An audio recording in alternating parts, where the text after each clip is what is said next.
Expert du Congo TV, votre chaîne d'actualité politique. Abonnez-vous. Très chers amis téléspectateurs, fidèles abonnés, fidèles internet, nous sommes experts du Congo Télévision. Bonjour et bonsoir. Merci Pambate, Boza, Meke, beaucoup de partout à travers le monde sur votre chaîne d'actualité politique. Alors n'hésitez pas de vous abonner massivement, de liker, de partager. Pourquoi pas aussi de commenter nos émissions ici. C'est votre temple de réflexion. On analyse les questions d'actualité politique, les questions phares. Et nous proposons quelques pistes de solutions pour aider notre État à émerger, pour aider notre État à aller de l'avant. Oui, toutefois, aujourd'hui, on peut dire que non, il y a aussi les choses qui se passent sur les plans négatifs. Mais laissez-nous quand même parler les choses qui se passent sur les plans positifs.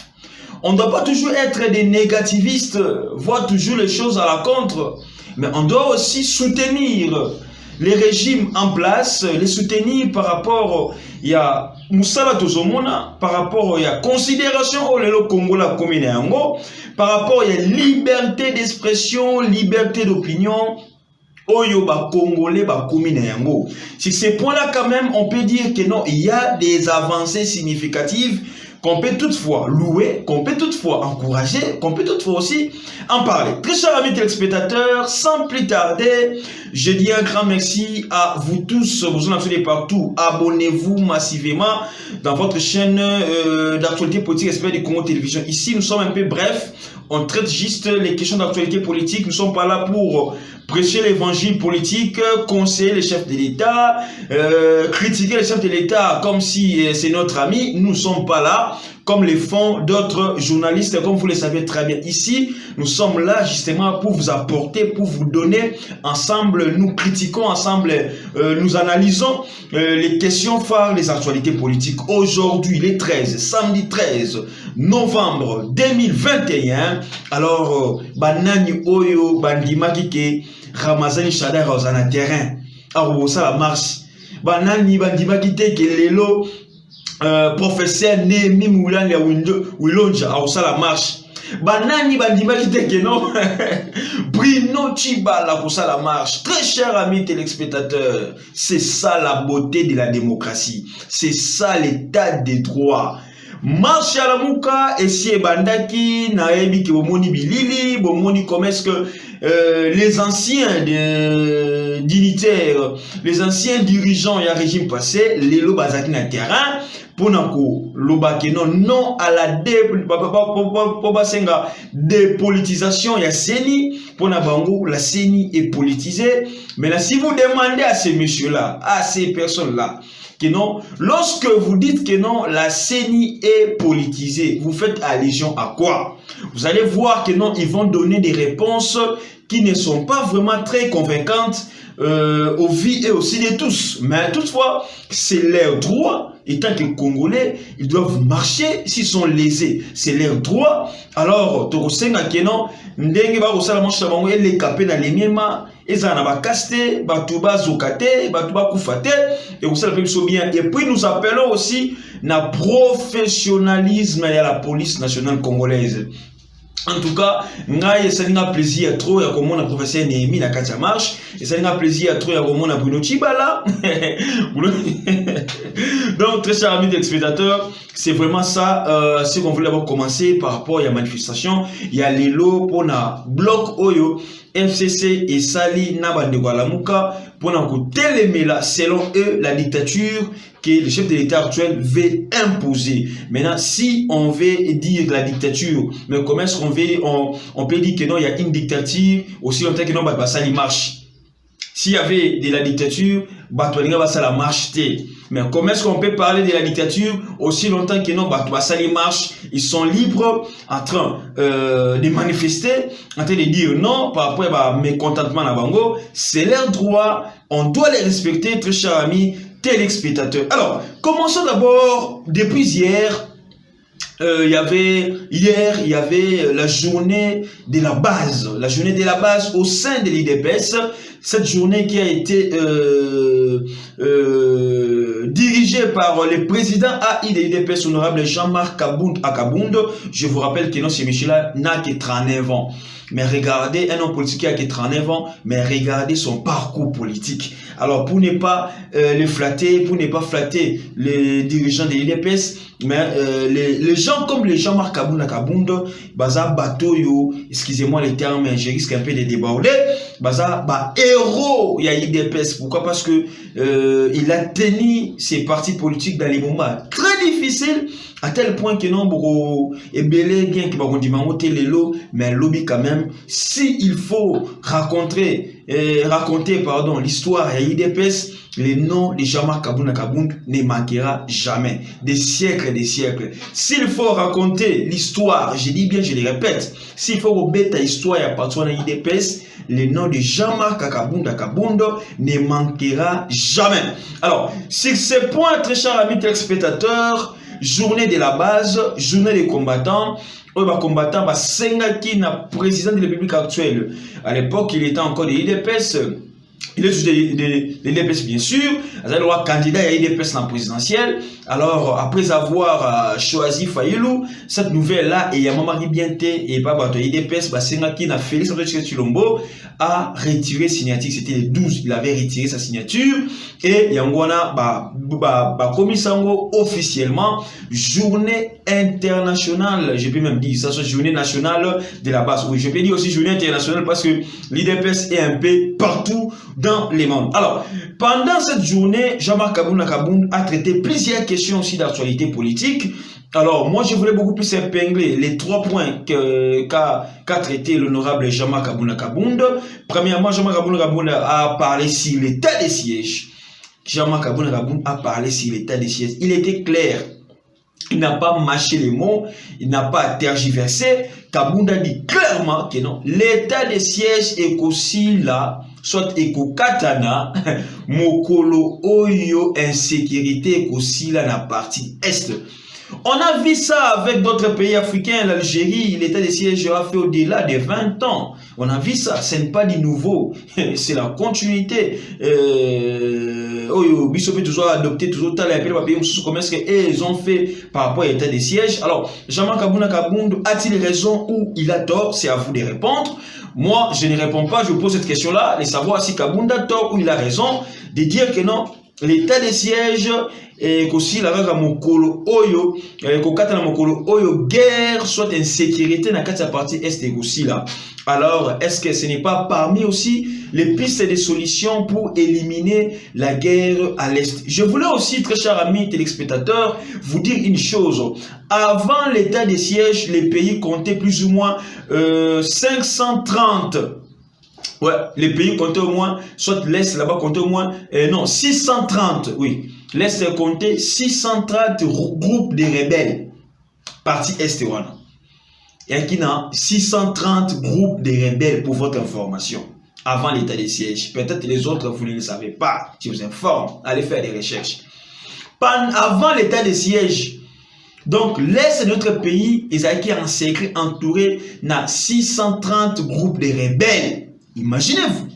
Mais je vous dis, les bilans actuels de l'état des sièges nous signalent qu'aujourd'hui, il y a au moins 520 groupes de rebelles neutralisés.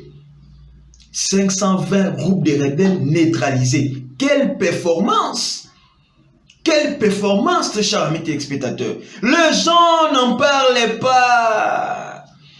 Les pro-X, les pro-Y n'en parlaient pas et puis n'en parleront jamais. Mais nous, quand même, nous avons le courage de vous informer, c'est là. Bien que les autres, Kosarabino, par-ci, par-là, par des mauvaises informations, nous, on vous dit la vérité. Et puis, ce que nous disons, c'est vérifiable, ce qui est vraiment congolais. Aujourd'hui, au lieu de 630 groupes de rebelles, le Congo compte que 110 groupes de rebelles. Oh, le plus fort, c'est ça par rapport. Il y a Marabouta de Sies pour neutraliser Bango. Mais quelle avancée, quel progrès pour le Congo, quel avantage pour l'état des sièges. Donc Jean-Marc Kabunda, il a dit, et nous espérons que non, même les élus nationaux et les sénateurs aussi vont quand même adapter ce système de jeu par rapport à l'état des sièges. Alors, deuxième, Jean-Marc Kabunda a annoncé, il a dit une chose. que les régimes passés nous avaient menti. Ça, c'est la deuxième des choses que je parle. Par rapport à ce que moi j'ai retenu dans la journée à base. Jean-Marc Abouna organisé lobby. Deuxième chose, Jean-Marc Abouna dit que non. Les régimes passés nous avaient menti pour nous dire que non, il y avait au moins 180 000 militaires. Jean-Marc Abouna dit c'est faux et archi faux. Le Congo ne compte pas 180 000 militaires. C'est en dessous des 180 000 militaires. C'est pas pour rien lorsque Tshisekedi est venu, il a envoyé quelques unités à la formation dans beaucoup plus de pays africains et les pays étrangers, les pays il y a Amérique, soit Europe, pour une formation qui était toutefois nécessaire. Et aujourd'hui, il y a encore quelques jeunes Congolais, quelques jeunes Kassaïens aussi, en particulier, armés, justement, pour la Mboka. Parce que le chiffre, il y a 180 000 hommes dans la armée nationale, c'était faux. C'est faux et archi faux. C'est vraiment faux. C'est en dessous. Il y a un nombre au régime passé après ça. Là, Jean-Marc Abouna a épinglé une vérité que et la troisième des choses, maintenant, Jean-Marc Abouna conclut par rapport à tout ce qui se passe au sein de l'Union sacrée de la nation.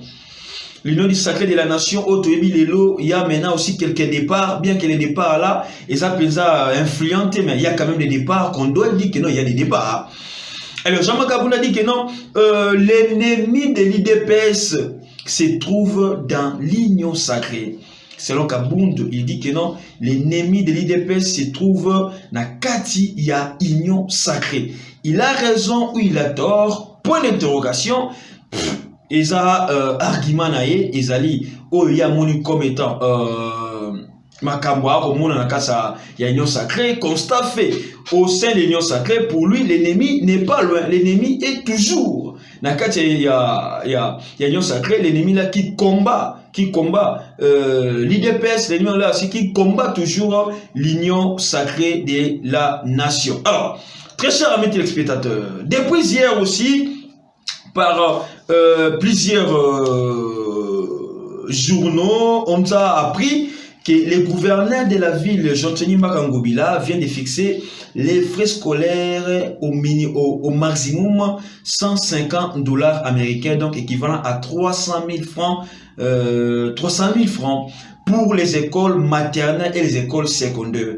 Les gens ont crié que tu sais qu'il y a cookie gratuité. Les gens ont crié que gratuité, gratuité. Peut-être les gens ne sont pas bien informés. Alors ici, nous vous informons, nous vous expliquons la manière dont la gratuité fonctionne. La manière dont la gratuité d'enseignement va fonctionner, très chers amis téléspectateurs. Déjà, les départs, pour dire vrai, les départs. Il y a lancement et la gratuité de l'enseignement posait problème. Pourquoi ça posait problème? La gratuité de l'enseignement ne concerne pas les écoles maternelles. Dans la Constitution, vous allez le vérifier. La gratuité de l'enseignement ne concerne pas l'école maternelle, ne concerne non plus les écoles secondaires. La gratuité de l'enseignement concerne les écoles primaires, surtout l'école primaire en particulier.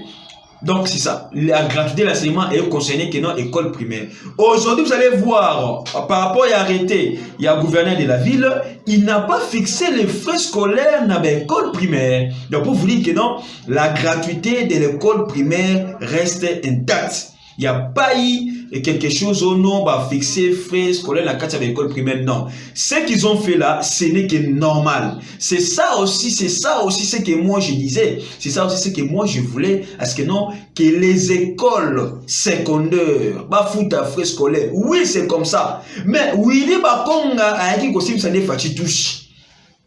Willy Bakonga touche. Excusez-moi aussi, c'est comme aussi les conseillers du président de la République où va charger en matière beaucoup plus sur le secteur éducationnel aussi, balala qui période, balala qui pensa. Parce qu'on ne pouvait pas aussi mettre la gratuité dans l'école secondaire et demander aux parents de payer que 50 000 francs. Non, c'est faux et archi faux.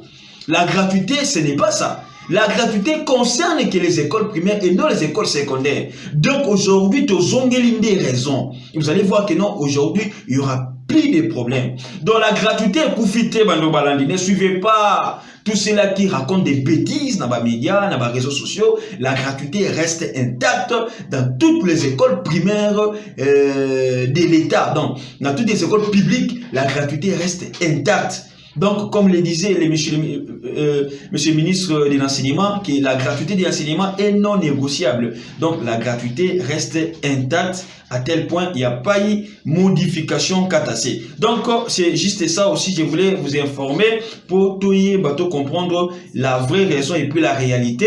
Il y a fixation des frais scolaires dans le niveau de l'école maternelle puis secondaire. Ça ne concerne pas les écoles primaires parce que les écoles primaires, les enfants ne payent pas et les parents ne vont rien payer. Victoire diplomatique pour Félix Antoine Tshilombo. Je peux dire victoire pour la RDC parce que la RDC vient de décrocher un siège à la commission du droit international de l'ONU.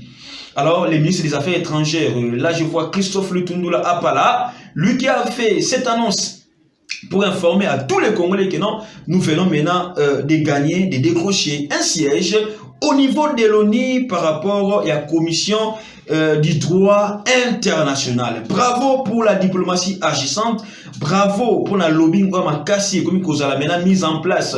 Oh bah voyage fouta bah voyage à moi fouta et fouta déjà. Donc très chers amis téléspectateurs, ce sont des choses significatives. Oh yo bah te belé bah m'aider belé bon mon monter bah monter parce que bango oui bah j'ai la bango dengue zali très chers amis téléspectateurs. Alors Paul Kagame, pour finir, abonnez-vous massivement dans votre chaîne d'actualité politique Expert du Congo Télévision.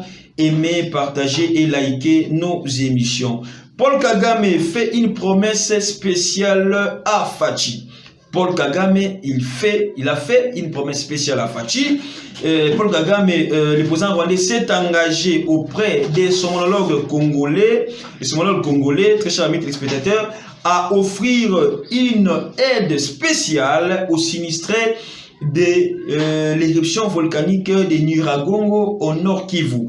Alors, moi, personnellement, je ne suis pas d'accord par rapport à l'offre spéciale au Kagame à Fachi, parce que aussi longtemps que les Rwandais nous attaquent là-bas, Kagame ne dit rien, c'est lui qui est à la base, il veut maintenant à ça la mascarade. Mascarade, c'est comme si lui il est innocent, il partage douleur à mon avis sur ses faux et à chifaux.